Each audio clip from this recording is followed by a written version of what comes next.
ఈ నెల 20వ తారీఖు నాడు మా పార్టీ అధ్యక్షురాలు కల్వకుంట్ల కవిత గారు ఈ నగరంలో జెండా పండుగ కార్యక్రమాన్ని నిర్వహించిన సంగతి పాత్రికేయులుగా ఈ రాష్ట్ర ప్రజలుగా అందరికీ తెలిసిందే.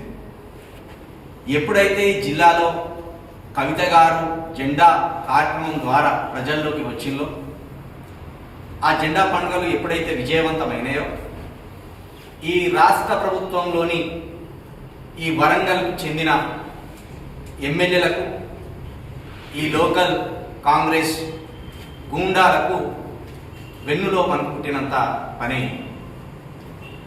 ఇక్కడ మేము ముందుగా చెప్పదలుచుకున్నది ఏంటంటే, నాయని రాజేందర్ రెడ్డి పశ్చిమ నియోజకవర్గం నుండి గెలిచిన ఎమ్మెల్యే కొంత సౌమ్యుడు అనే ఒక మాట వినబడుతుంది. కానీ ఈరోజు మాకు అర్థమైంది ఏంటంటే, సౌమ్యుడు కాదు, సంస్కారం లేని సన్యాసి అనేది మాకు స్పష్టంగా అర్థమైంది. ఈ రాష్ట్ర ప్రజలు కూడా దాన్ని గుర్తించడం జరిగింది. ఒక మహిళా నేతతోటి మాట్లాడేటప్పుడు, ఒక మహిళా నేతకు కౌంటర్ ఇచ్చేటప్పుడు కనీస ఇంగిత జ్ఞానం లేకుండా, సంస్కారం లేకుండా ఒక బజారు భాష మాట్లాడే పరిస్థితిని ఈరోజు మన కళ్ళ ముందే రాజేందర్ గారు చూపించినట్టయింది.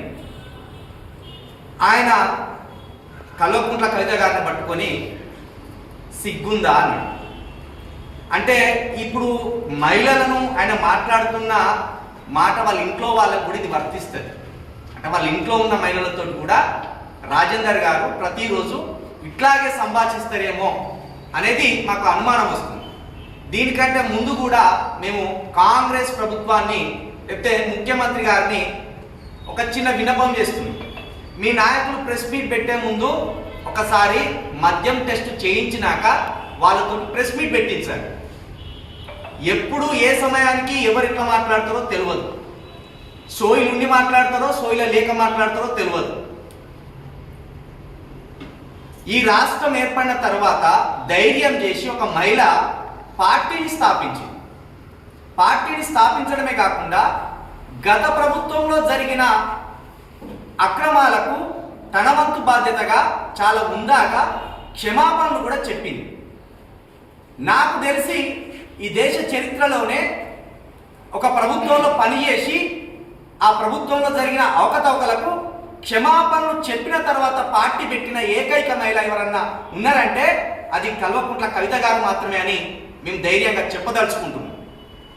అలాంటి మహిళను పట్టుకొని దుర్భాషలాడడం అనేది రాజేందర్ గారి దిగజారుతనానికి నిదర్శనం అనేది మేము స్పష్టంగా చెప్పదలుచుకున్నాం. మరొక మాట, 5,300 కోట్లను ఈ వరంగల్ అభివృద్ధి కోసం విడుదల చేసినట్టుగా ఒక పచ్చి అబద్ధాలను ఆయన బల్లవేసే ప్రయత్నం చేశాడు. రాజేందర్ గారు, మీకు సూటిగా నేను ఒక సవాల్ విసురుతున్నాను.